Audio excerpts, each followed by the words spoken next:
My name is Theora Quinn, and this is the story of how I got banned from a family party inside the house I legally owned. For years, I stayed quiet. I let them rewrite me out of birthdays, out of holidays, out of every group photo on the wall. They said I walked away, that I didn't care, that I wasn't part of this family anymore. But the truth? I was 17, pregnant, and pushed out of my own home. They held baby showers, bridal brunches, welcome parties, all under the roof my father promised would always be mine. And when I found out they'd thrown a party for my brother's baby and made it very clear I wasn't welcome, I didn't show up angry. I showed up with something stronger: a lawyer, a will, and 5 years of silence turned into proof. If you've ever been the forgotten daughter, the erased sibling, the one left off every invitation, stick around. Because this is how I went from being invisible to being the only name that mattered, on the deed to the house where they told me I didn't belong. Lena had warned me days ago. The more they push you away, the more you need to be there, she said, arms crossed as she leaned against the kitchen counter, watching me scroll through Ethan's Facebook feed like it was a crime scene. This morning, the sky in Seattle was washed in pale gray, with streaks of light struggling through. My apartment was quiet, too quiet for a Saturday, the kind of silence that lets regret sneak in through the cracks. I sipped coffee by the window, watching a couple walk their golden retriever past the red brick buildings across the street. It should have been a normal day, but it wasn't.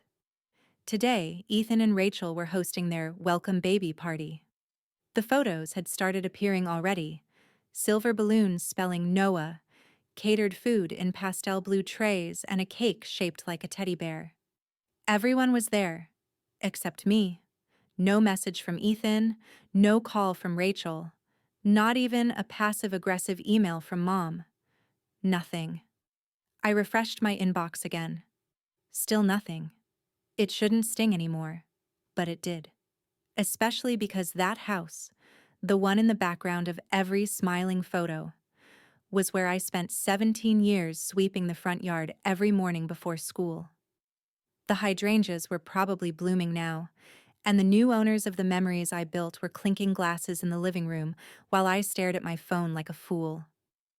I opened the cabinet above the fridge and pulled out the gift I'd prepared anyway. A handmade quilt I spent weeks stitching in the evenings, each square embroidered with symbols from our childhood: a tiny house, a paper airplane, a tree from the park we used to sneak off to. Even now, I couldn't stop myself from giving.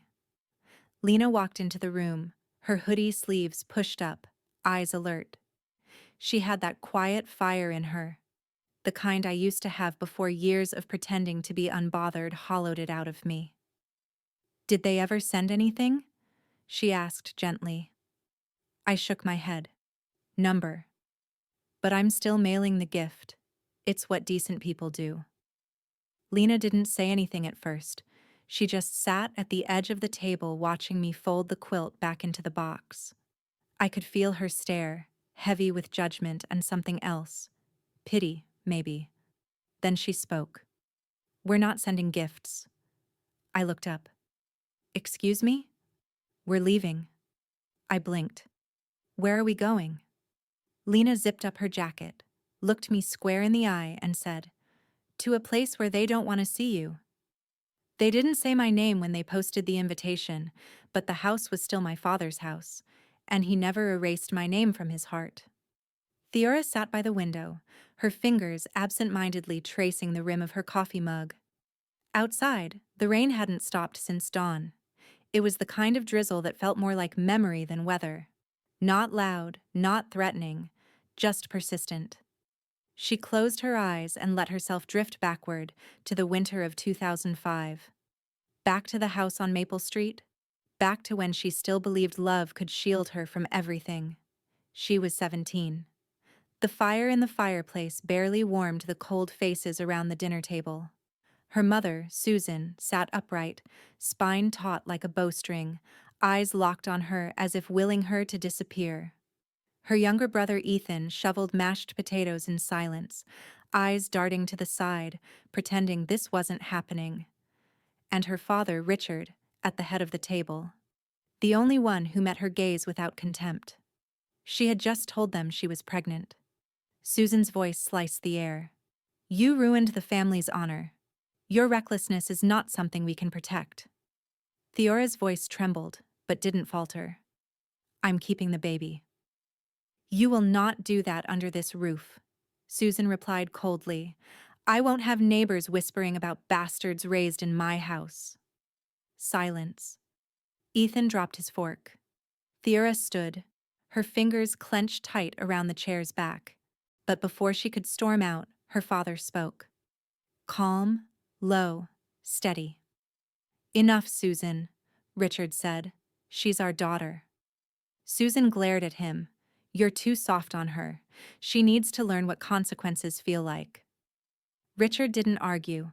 He stood, walked over to Theora, and pulled her into a quiet embrace in front of the entire table. I won't let you leave empty-handed, he whispered into her hair. I promise you that. 3 months later, Theora packed her things into the back of a friend's beat-up Corolla and left. No ceremony, no goodbyes. She didn't look back at the house. It was already colder than the February wind. Years passed. In 2020, the call came that Richard had died, cardiac arrest. Susan organized the funeral, controlled the guest list, and arranged the ceremony like a monarch managing a state affair. There was no reading of a will, no mention of any estate matters. Theora showed up, placed a white rose by his casket, and left before the family could pretend she didn't exist. She never asked questions. Her grief was too heavy for curiosity. But some wounds didn't stay buried. This morning, Lena had pulled out an old storage box from the hall closet. It was labeled Dad's Things. Theora barely remembered keeping it after the move. Inside, a pair of cufflinks, a pipe she'd never seen him smoke, and a manila envelope sealed with brittle tape. Mom, Lena had said softly, you might want to look at this. Inside the envelope was a folded letter, handwritten in black ink with the familiar slant of her father's hand. It was dated a year before his death. I'm leaving the house to Theora. It's always been hers in spirit, and I can't trust anyone else to respect what it meant to me. Below it, clipped carefully, was a scan of a legal will. With a notary stamp dated March 2019, the signature was clear, Richard Quinn. The document didn't mention Susan once. Theora stared at the paper, her heart racing. It was surreal, like stumbling upon a forgotten voice calling her name from the past. But your grandma moved back in right after the funeral, Lena said slowly, still staring at the page. She never mentioned this. Theora was still holding the letter when Lena turned toward her, voice hushed and careful. Mom, it seems Grandpa left the house to you. They walked into that house holding hands as if I had never existed. But I did exist, and that house knew. I stood by the window, watching the rain slide down the glass, soft and relentless. The coffee in my hand had gone cold, but I hadn't moved to refresh it. My thoughts were back on Maple Street, on the house where my daughter should have grown up, where I had grown up, but instead became a monument to erasure. My name wasn't spoken, but the walls had once echoed it. I remembered sweeping those steps, humming off-key, believing the house would always remember who I was. Lena left early for class, bag slung over her shoulder, her goodbye muffled by the hoodie she wore too often. She didn't mention the will again. Part of me was relieved. Part of me ached from the silence. I hadn't decided what to do, to fight or to let it pass, as I had done too many times before. Maybe Lena sensed it. Maybe that was why she was quiet. I spent the morning reorganizing the kitchen cabinets, not because they needed it, but because my hands needed something to do. I pulled out boxes of dry pasta, relabeled spice jars, wiped every surface. Still, my mind drifted back. To Susan, to Ethan, to the house that now hosted parties I wasn't welcome to. Lena returned home after dark. Her hair was damp, her eyes sharp. She spoke more than usual during dinner, asked about my work, offered to help with bills. I knew my daughter. That sudden cheerfulness had a purpose. "You okay?" I asked mid-bite. "Yeah," she said quickly. "Just, school's picking up. Finals, you know." I nodded, though something flickered in her gaze, a pause too long, a glance that didn't quite meet mine. What I didn't know was that, instead of heading to campus, Lena had walked into the downtown law office of Thomas Nguyen. The name had rung a faint bell. My father used to speak of him when I was young, a friend and a man of integrity. Earlier that day, Lena had sent him a scanned photo of the will, along with the letter. She'd written a short email, asking only one question: "Is this still valid?" When Thomas replied an hour later, Lena was already on a bus into the city. The meeting wasn't long. She sat in his office, knees together, backpack clutched tightly. He looked over the documents carefully, adjusting his glasses as he read. "This wasn't invalidated," he said. "If no other will was filed after this one and it bears a legal notary and Richard's signature, then yes, it may still be enforceable. Technically, your mother owns the house. Not Susan." Lena's hands had trembled slightly. "So my mom has a legal right to that house?" "Yes," he nodded. "Provided the will holds up in probate. But as of now, what Susan is doing could be considered unlawful occupation." That night, while I cleared the dishes, Lena offered to make tea, a little too enthusiastically. I watched her move through the kitchen, thinking of how much she looked like me at 17. Only braver. I didn't ask where she had been. Something in me knew she was carrying a weight I wasn't ready to touch. She brought me my cup, sat across from me, eyes calm.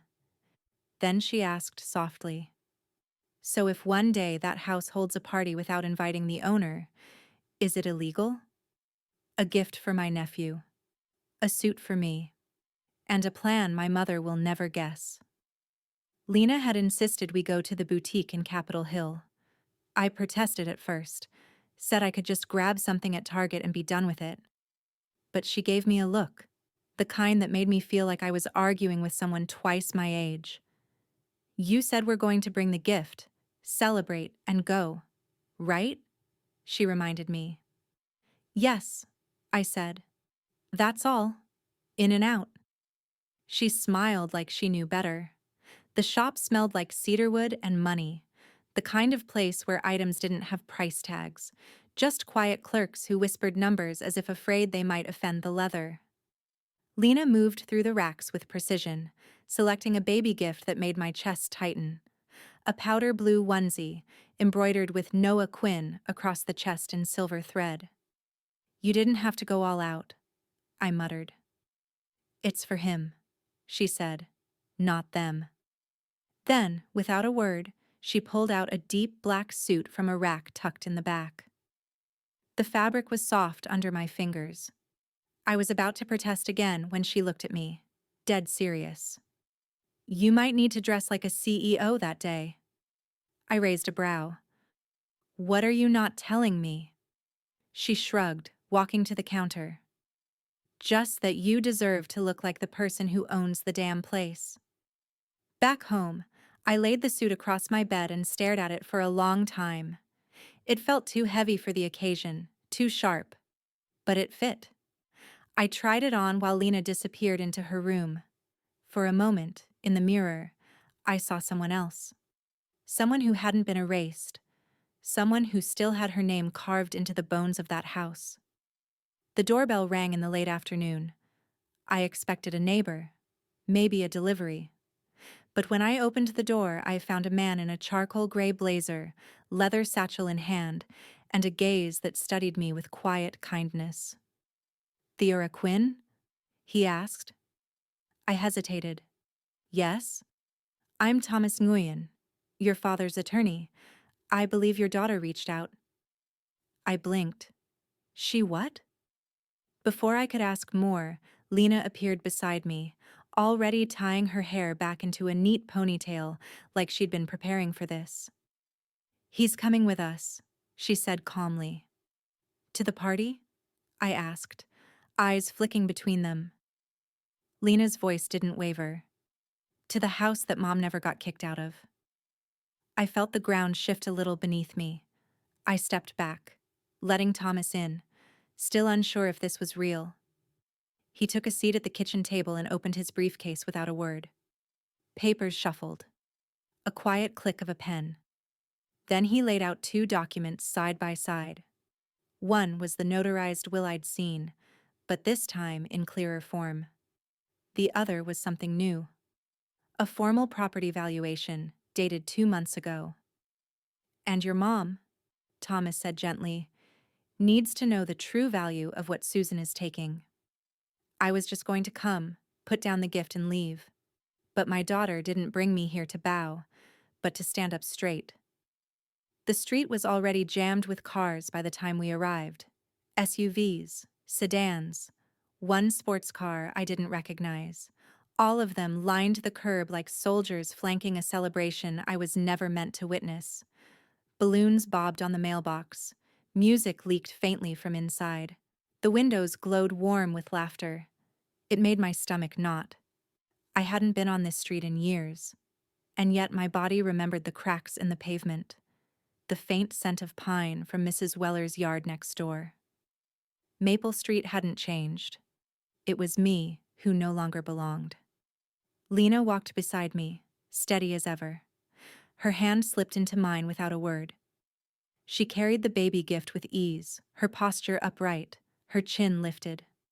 Thomas followed a few steps behind, his briefcase clutched like a weapon dressed in leather and paper. We reached the front walk. My legs froze. "I can't," I murmured. Lena didn't flinch.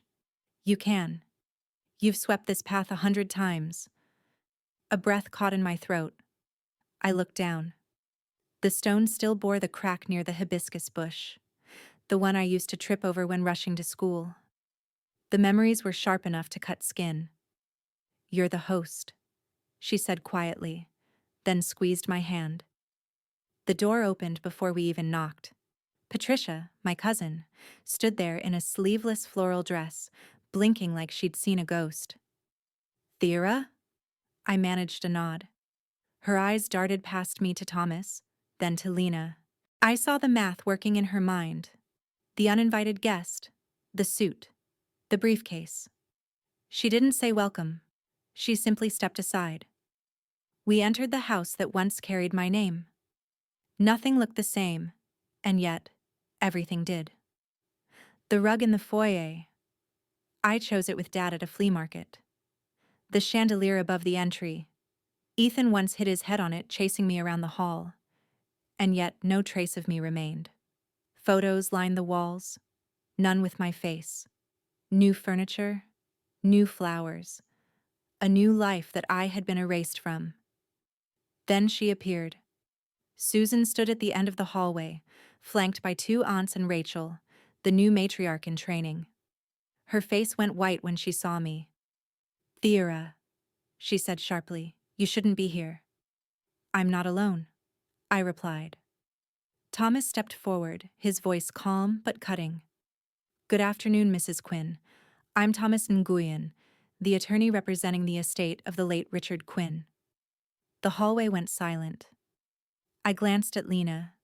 Her expression didn't change, but her nod told me everything. This was the moment. The shift. The first real fracture in the illusion. People began to turn.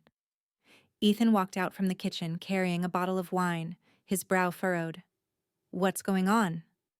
Lena turned to me, voice low but clear. "They're having a party for their brother, in Mom's house, and Mom isn't invited. That ends today." Thomas opened his briefcase with one fluid motion. Every snap of the latch echoed like thunder. I could feel every eye on us now. The music had stopped. He pulled out 2 folders, thick and neatly labeled. "I'm here," he said, addressing the room without flinching, "to announce the legal ownership of this house, along with some financial matters that need to be clarified.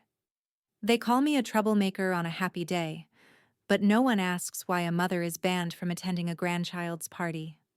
The silence after Thomas's words stretched like plastic wrap, tight, translucent, suffocating.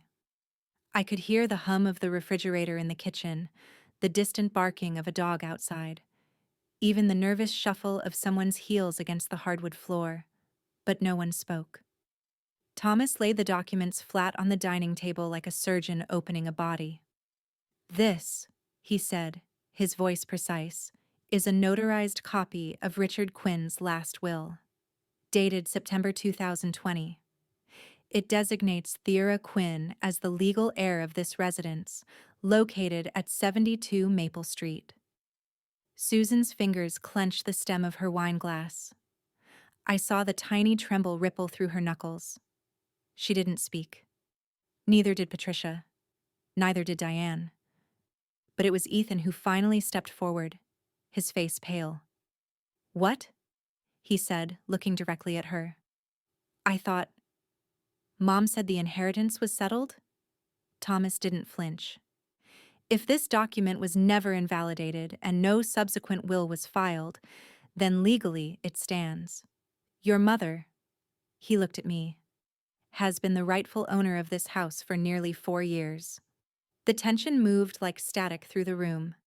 Someone near the hallway cleared their throat. A guest quietly slipped their phone back into their purse. Rachel looked toward the ceiling, then down at her shoes, then straight at Susan. "You told us everything was organized with your money," she said softly. "The caterer, the new furniture, the garden renovation. We assumed it was your property." Susan opened her mouth, but no sound came out. I stayed still. I'd rehearsed words on the drive here, pages worth, but now they felt unnecessary. Lena stood at my side like a shadow that carried its own weight. "I didn't come to reclaim the glory," I said, voice calm, though my hands felt hot. "I came to reclaim the place they took away." A ripple. Not quite applause, not quite judgment. But eyes began to shift, away from me, toward the one who had always claimed to be the keeper of the truth. Rachel turned slowly toward Ethan. "You said she never wanted to come, that she cut off contact?" "No," Ethan stammered. "That's what Mom told me, that she..." He stopped. Lena's expression didn't change, but I could feel her gaze sharpen. "Let me ask you something," I said quietly, not to accuse, but to release. "When was the last time I was invited here? For anything?" No one answered. "I was 17, I continued, my voice thin but clear. "Pregnant. And your father, our father, was the only one who didn't call it shame. He promised I'd never be left with nothing. He died. And then you." I looked at Susan, made sure that promise disappeared. Her lips parted, but still, nothing. Silence, it seemed, was her oldest defense. Ethan stared at her now, the folder still open in front of him like a window into something he'd never dared to look at. His voice, when it finally came, was quiet. "Is everything I know about her what you told me? When a lie is exposed, no one knows what's true anymore. That's when the truth starts to take hold." The apartment was quiet again. Too quiet. The kind that didn't comfort. It echoed. The kind that made the whir of the fridge sound like a scream. I sat on the couch, coat still on, fingers curled tightly around the edge of the throw pillow on my lap. Lena placed a mug of tea in front of me, but I didn't reach for it. I couldn't. My hands weren't ready to hold warmth. "They probably think I just stormed in to ruin everything," I said, the words brittle on my tongue. an angry woman crashing her own past. Lena sat across from me, still in her fitted black suit, legs folded neatly. "You didn't ruin anything," she said. "I'm not ruining things either. I'm resetting the board." I looked at her. She was too calm, too centered. At 19, she carried herself like a woman who'd already seen how small people can be when truth hits them. And maybe she had. Through me. But still, the thought gnawed. Ethan looked like he didn't recognize me. Lena didn't answer at first. She pulled out her phone instead, started scrolling. "Let them feel the weight of what they've ignored," she said. "Sometimes, the silence they imposed has to echo back before they'll hear it." Across town, I imagined the house still buzzing, not from joy, but from discomfort. And somewhere in that aftershock, my brother was probably pacing. Ethan sat at the edge of his bed, Rachel beside him, both staring at his laptop. His jaw was tight. "She sent me an invitation," he murmured, reading the email again. "To her wedding. I remember now. I asked Mom about it, and she said Theora only sent it to prove she still existed. She told me not to reply." Rachel exhaled sharply. "That was 2018? He nodded. "We were still in the old apartment. I could have replied." She reached for her own phone, scrolled through old messages. Her brows furrowed. "She messaged me when I announced I was pregnant. Look." She held up the screen. "She asked if I needed anything, said she was happy for us." Ethan stared. "I never saw that." "I did. But your mom told me it was probably fake, or her way of guilt-tripping us." He sat back, rubbing his eyes. "How much did she erase?" Rachel didn't answer, but she took his hand, held it firmly. "Maybe it's time we find out." Lena was now in her room, humming softly through the door. I stayed on the couch, unmoving. I thought about the wedding. It was small. Just me, Lena, a city clerk, and 2 coworkers from the agency. I sent the invitation more as a gesture than a request. Ethan never replied. Not even a "sorry, can't come." Just silence. Back then, I told myself it was closure. But it wasn't. It was a wound that never fully closed. Not because they didn't show up, but because they didn't care enough to decline. I reached for the tea. Cold now. My phone buzzed. A single word flashed on the screen. Ethan calling. I used to think that if I just kept quiet, others would understand. But silence is fertile ground for lies. The coffee shop was nearly empty. Just the low hum of an espresso machine and a gentle clink of mugs being set down. A breeze drifted in through the half-open window, carrying the scent of lake water and something faintly floral. I had chosen the table in the corner, facing the door, both for privacy and for courage. The kind of courage that needed an exit. Ethan walked in 3 minutes early. Not the boy I once braided friendship bracelets with in the summer or quizzed for his science finals when Dad was away.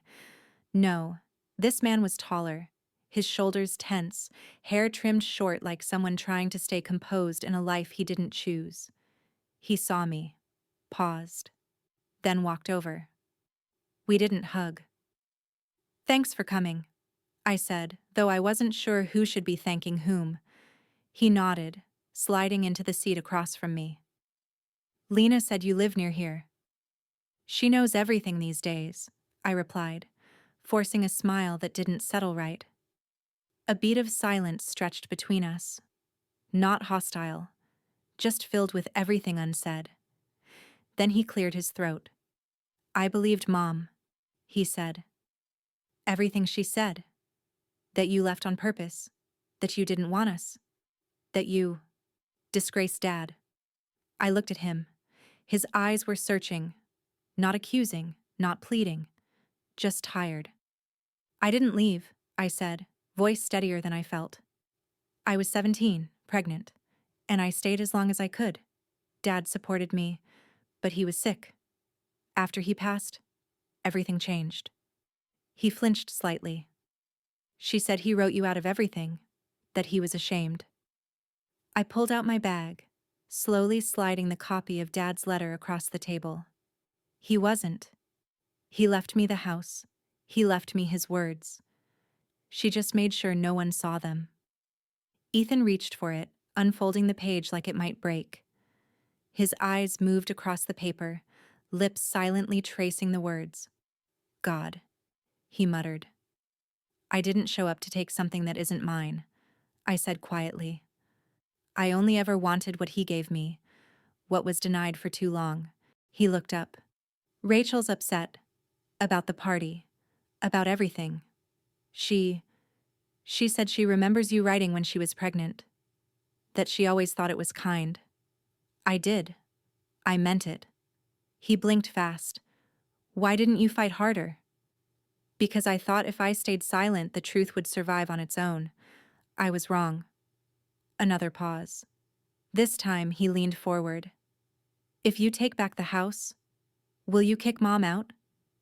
I breathed in slowly. That question cut deeper than it sounded. I didn't come to chase anyone away. I came to make them remember that I existed. Traitors always fear one thing, that those they control will start comparing stories. The living room hadn't changed since I was 16. Same framed photo of Ethan's graduation on the mantel. Same velvet curtains that never quite matched the sofa. Only now, the air felt heavy with pretense. Susan had summoned what she called a small gathering, just Aunt Clara, Cousin Diane, and two of her bridge friends, who had known our family long enough to believe everything she said. Rachel stood behind the kitchen doorway, unseen.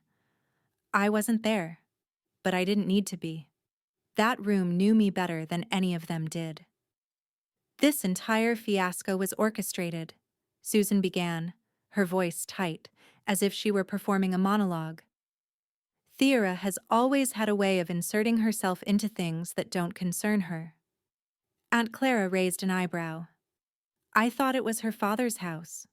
Susan's smile didn't reach her eyes. Richard may have adored her, but he also told me, before he died, that he regretted how much he gave in to her whims. Lies so effortlessly spoken they sounded like memories. She chose to leave. We never pushed her out, Susan continued. And now, after all these years, she suddenly claims inheritance? What does that tell you? That maybe she was telling the truth? Diane's voice was tentative. She came with a lawyer, Clara, with documents. That doesn't seem sudden. That seems prepared. Diane's quiet challenge hung in the room. Susan waved her hand, a dismissive flick. It's about money. She's always wanted to punish me. This is her revenge. Clara crossed her arms.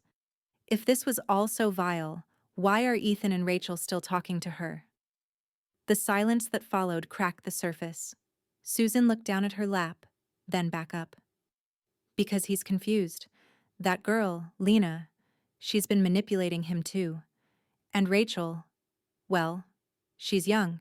She doesn't know how families work. Rachel's hand, still hidden behind the wall, clenched around her phone. The record button blinked red. She's trying to destroy everything I built. But I won't let her take Ethan from me. Not like she took his father. Her voice trembled. Not from sadness, but from the fear of something slipping beyond her grasp. Rachel ended the recording and stepped back, her heart thudding. There it was. Not anger. Not grief. Fear. Later that night, in the soft light of their bedroom, she handed Ethan her phone. I want you to hear something. He listened. His face didn't change much, but his grip on the phone tightened. She doesn't just hate your sister, Rachel said quietly. She's afraid of losing you. When people start defending, they admit they attacked first. The elevator chimed softly as it reached the 14th floor. I stepped out into a corridor framed with frosted glass and silence, the kind that demanded truth. Thomas's office was at the end, corner unit, full view of downtown Seattle stretching behind him like an open case file. He didn't stand when I entered. He only motioned to the chair across from his. This wasn't a meeting of equals. It was the weighing of history. "We have confirmation," he began. "The title is clean. The inheritance uncontested because no one contested it. You have the legal right to reclaim the house immediately." I looked out the window, watching the cars below. "And the rent? From the basement?" "Transferred monthly into an account under Ethan's name," he replied. 3 years. That's passive income you're owed, with interest." My fingers curled around the edge of the chair. All this time, I thought silence would make the hurt fade, but it had been used, repurposed, as consent. "But I won't take it back," I said. "Not like that. Not unless she agrees to something else." Thomas leaned in. "Which is, I will not take back the house, if she dares to do one thing." His brows rose, curiosity sharpened. "Public declaration, she deliberately fabricated and deliberately hurt her daughter?" The room went still. I didn't smile. There was no triumph in justice, only clarity. The kind that reveals who stayed silent when it mattered most, and who twisted the silence into chains. Thomas folded his hands on the table. "You know this could be taken to court tomorrow, and you'd win within weeks," he said, voice low. "But you're not choosing speed." I shook my head. "Because I don't want her out of the house. I want her out of the illusion that no one remembers." He considered that in silence. The hum of the city beneath us filled the pause. "I'll draft a statement," he finally said. "Something precise, something formal. But the media might pick it up. You understand that?" "I'm not afraid of headlines," I replied. "I'm afraid of disappearing. Again." We reviewed the property documents once more. The basement rental had funded countless purchases, party decorations, a new car, even a minor renovation on the second floor. My name was nowhere on the receipts, but it was under the foundation. Thomas handed me a pen. "This paper gives me permission to proceed with your condition in writing. She'll have the choice: retract her story, or we file the full suit." I paused before signing, not because I doubted, but because I finally saw the line between justice and revenge. It was paper thin, written in ink that bled into memory. I signed it anyway. "Public declaration, she deliberately fabricated and deliberately hurt her daughter?" I nodded. Not for shame, for correction. And so no one like me stays erased just to make someone else feel honorable. Thomas placed the file back in his briefcase. "Then I'll give her one chance to do the right thing." The receptionist outside had lowered the blinds. The light now was filtered, softer, like the space had been cleared for truth, and only truth. "I remember when I was 17, I murmured. "She told me I ruined the family name, but she's the one who buried a legal will and lied to her own son about it." Thomas's expression didn't change, but there was a shift in his posture, a kind of respect. "It was never about your mistake," he said. "It was about control, and the illusion of respectability." I pressed my palms together. "If she signs the declaration, I'll leave the house to Ethan. I don't need to live there. I just need it known that I could." He looked at me, eyes steady. "That changes everything. Are you sure?" I nodded slowly. "If I take everything back, she becomes the victim. If I offer her a way out, with truth, then the story changes. It becomes mine again." He stood and extended his hand. "Then let's give her that choice. One she never gave you." Forgiveness doesn't come from apologies. It begins with the truth being told, however late. The room was too quiet. The glass walls let in filtered afternoon light, but nothing could soften the tension between us. Susan Quinn sat across from me, arms folded, a steel mask over her face. She wore navy, as always, buttoned up, polished, untouchable. Thomas sat to my left, his briefcase on the table, papers neatly arranged before him. She didn't look at me. Not once. Thomas cleared his throat. Thank you for coming, Mrs. Quinn. I'll keep this brief. We've reviewed the notarized will of Mr. Richard Quinn, your late husband. The document confirms that the house at 213 Maple Street was left solely to Ms. Theora Quinn. She flinched, a twitch at the corner of her mouth. But she still wouldn't look my way. Thomas continued. For the past 3 years, the property has been occupied without legal ownership. That includes financial benefit from basement rent and the use of estate funds for family events. Susan leaned back. That house was mine before any of you were born. I cleaned every inch of it with my hands. You think a piece of paper changes that? No, I said softly. But ignoring that piece of paper doesn't make you right. She finally looked at me then, her eyes sharp as glass. I'm your mother. And I'm your daughter, I replied.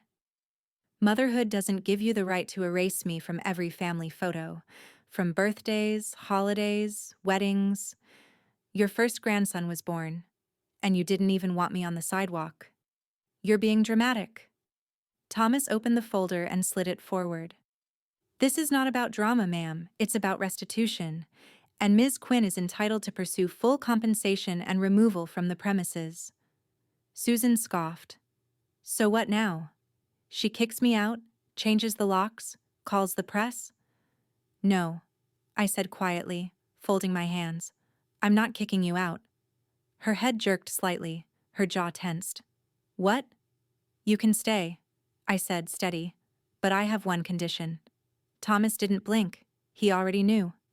You will publicly admit, to Ethan, to Rachel, to Aunt Clara and Diane, that you fabricated what you told them about me, that you kept me out, that I was never the one who walked away. Her nails tapped the table, slow and deliberate. You want me to apologize? I want the truth, I said. Whatever happens between us after that, I'll leave it up to you. She laughed, but it wasn't real. It was brittle, hollow. You think an apology is enough to make me lose face?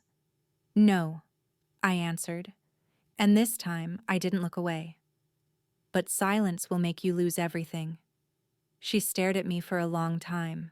Then she rose, gathered her purse, and walked out without a word. The door closed behind her with a soft click. After she left, the room fell quiet again. The chair she'd sat in remained slightly askew, like a symbol that something once rigid had finally shifted. Thomas glanced at me. Even if she never says it aloud, she knows. That's a power, too. I didn't reply right away. I was watching the door, half hoping she'd turn back. But deep down, I knew she wouldn't. Lena once told me silence is fertile ground for lies. But today, silence said enough. A woman who once controlled the family is now being asked to tell the truth, in front of the very people who once listened to her. The living room was dimly lit, but no one reached for the lights. Ethan sat at the edge of the couch, elbows on his knees. Rachel stood behind him, arms folded tightly. Patricia and Clara occupied the far end of the sofa, their faces pale with anticipation. My mother, Susan Quinn, sat in the only armchair, upright like she always had been, composed, but not comfortable. I was silent. Lena wasn't here tonight. This was not her battle. It was ours. Ethan cleared his throat. We need to speak frankly for once. Susan looked at him with a practiced tilt of her head. I only do what is necessary to protect the family. Rachel let out a breath. By lying and dividing, Susan's mouth twitched. By keeping things contained. If there's something, you close the door. You don't let outsiders know. The words struck like a bell I hadn't heard in years. I remembered being 17, pregnant, terrified. Theora Quinn. The blemish on the family name? The girl my mother refused to touch in public, refused to speak of at holidays. Her rules had become our punishments. But I didn't say anything. Not yet. Rachel spoke again, voice low. You said she disappeared, that she wanted no part of us, that she cut ties. I said what people needed to hear. Ethan's eyes flicked toward me. He didn't speak. Patricia shifted uncomfortably. Aunt Susan, you told me Theora was in debt, that she abandoned Lena. Susan turned, slightly defensive. I never said she was a bad mother, but you let us think it. Still, I said nothing. Susan's hands were folded in her lap now, tight. Her gaze bounced between the faces in the room and finally landed on mine. What do you want me to say? I tilted my head slightly. Nothing. This isn't about what I want anymore. Ethan leaned forward. Mom, we know about the will. We know about the house. Clara added. And about the letter Richard wrote. The one you kept. The air in the room pressed down on all of us. Susan took a sharp breath. You want a confession? Fine. Her voice cracked slightly, just enough to sound human. I didn't want her to be the center. I didn't want her to be pitied. I didn't want her to come back and overshadow everything I built. Silence. Rachel's mouth parted slightly. Patricia's hands were shaking. I didn't lie to be cruel, Susan whispered. I lied to hold things together. Clara spoke again, more softly this time. Do you know what it cost her to walk back into that house? And still she came, not to take, but to remind us she never left. Susan's lip trembled. For the first time, she looked like someone realizing the floor beneath her had always been made of sand. I thought keeping things neat meant keeping them whole, she said slowly. I thought if no one asked questions, no one would hurt. Rachel didn't flinch. But you hurt her instead. You hurt all of us with the silence. I stepped forward just once, enough for my voice to carry. There were years when I hoped I was wrong about what you did, but now I know. I was right. And I still came, because I wanted you to have one more chance to be honest. Susan's chin rose with effort. She looked at Ethan, at Rachel, then at Patricia. Her voice was barely audible. I was afraid she'd be better than me. No one interrupted, because we all knew. That was the truth she had hidden longest, even from herself. Ethan stood up slowly. That's enough, Mom. His voice didn't carry anger anymore. It carried grief. You didn't just erase her. You erased Dad. And maybe part of me too. You took her away from us, and we let you. After the lie is broken, a void appears. Who will fill it? With the truth. Sunlight poured through the narrow kitchen window, softening the edges of the small apartment. Theora stirred her coffee absent-mindedly, letting the silence settle in.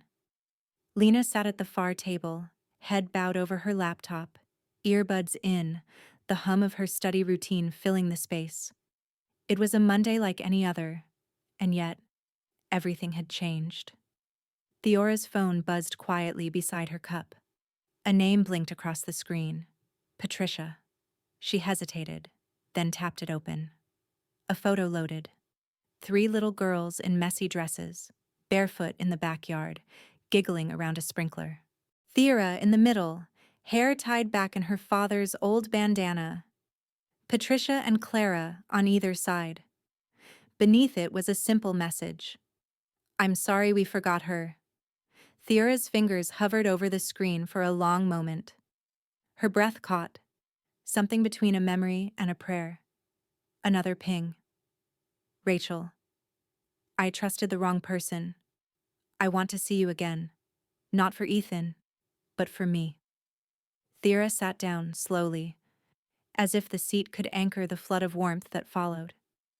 Across the table, Lena glanced up from her screen.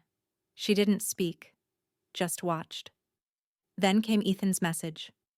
I'm taking William to the park this Saturday. Thought you might like to come. No pressure.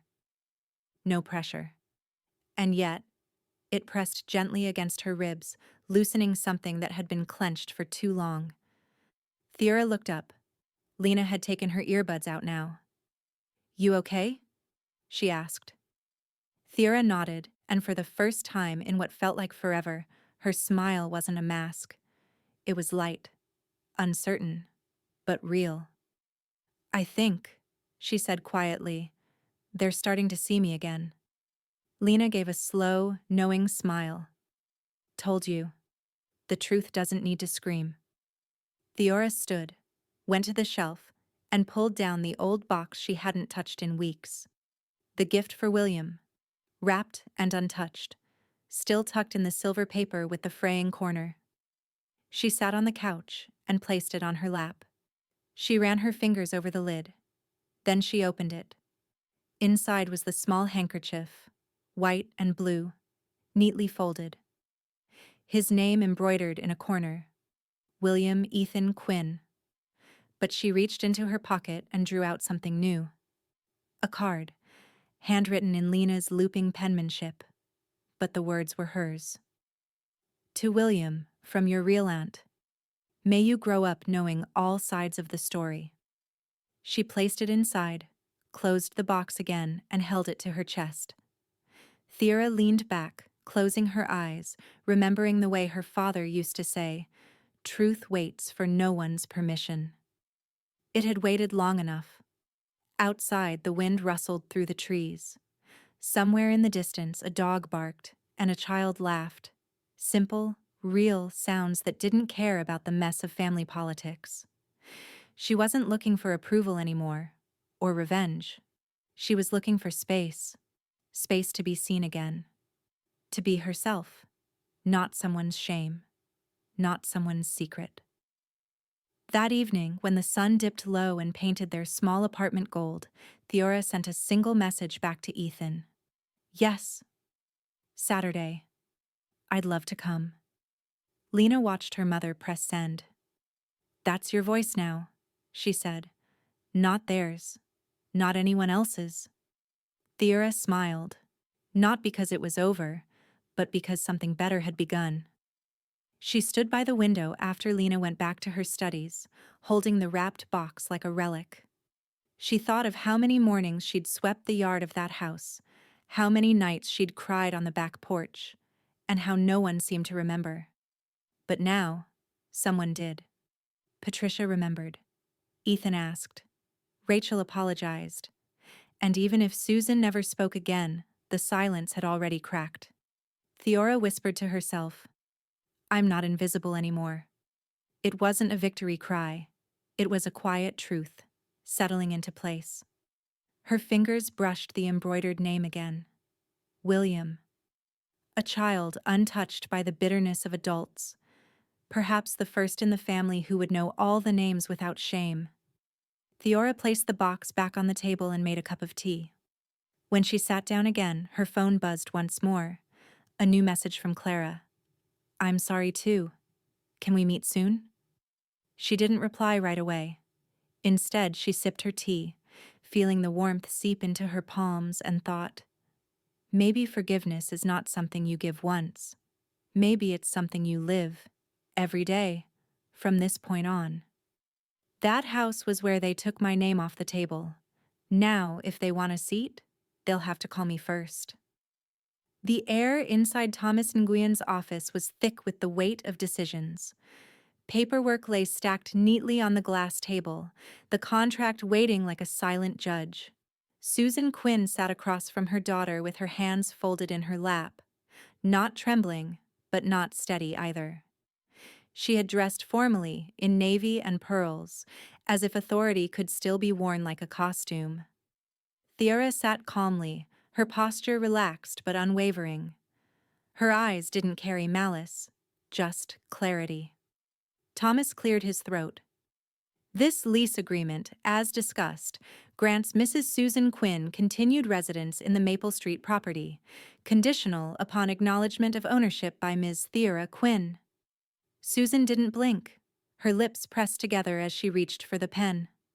Theora watched her mother's hand move, slow, mechanical, until the signature bloomed across the bottom line. There it was. After decades of silence, denial, and half-truths, her name had finally returned to where it always belonged. No audience clapped. No dramatic music played. Just the click of a pen. Susan handed the document back to Thomas, who nodded and tucked it into the file folder. For a moment, no one spoke. Theora's voice was soft, but certain. "We can end here. Or start over. It's your choice." Susan met her eyes, cold but not combative. "I need time." "That's fair," Theora said. Then she stood, straightened her blazer, and turned toward the door. Outside in the waiting area, Lena sat cross-legged with a worn casebook on her lap. When her mother emerged, she stood and looked at her silently. No words were needed. Theora just nodded once. Thomas followed, placing a folder in Theora's hands. Also, the recovered back rent from the last 3 years, as requested. She opened it. Inside, the transaction was itemized. Basement rental proceeds that Susan had claimed as her own, transferred finally to the rightful account. Lena peeked over Theora's shoulder. "My law fund is just enough," she whispered. "You didn't have to, but I'll use it well." Theora smiled faintly. It was never theirs to take. The hum of the office's ceiling fan did little to ease the tension. Outside, downtown Seattle buzzed with life, horns honking, heels tapping, voices drifting through open windows. But inside the glass tower, time felt arrested.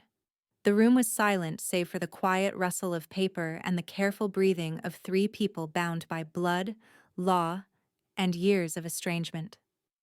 Susan shifted in her seat. Her fingers brushed the hem of her skirt as though searching for something to hold on to. Maybe her pride, maybe an old script that no longer worked. Theora took a slow breath, remembering mornings spent washing dishes in that house, years folding laundry that no one thanked her for, Christmases watching from the sidewalk. But today, she wasn't here to mourn. She was here to claim her place, not out of vengeance, but out of truth. When she walked past Lena, she paused briefly and put a hand on her daughter's shoulder. It was a simple gesture, small but grounding. A reminder that even when the past trembled behind her, the future stood firm beside her. That evening, back at their apartment, Theora sank into her favorite chair. The box for William still sat unopened on the counter. Her phone vibrated. A new message. Unknown sender. Subject. Ready to listen. She tapped it open. "I'm Rachel's former mother-in-law. I think I heard the wrong story years ago. If you're willing, I'd like to hear the real one. Sincerely, Judith Hallman." Theora read the message twice, her heart quiet but steady. Not just her family. The silence was starting to crack somewhere else, too.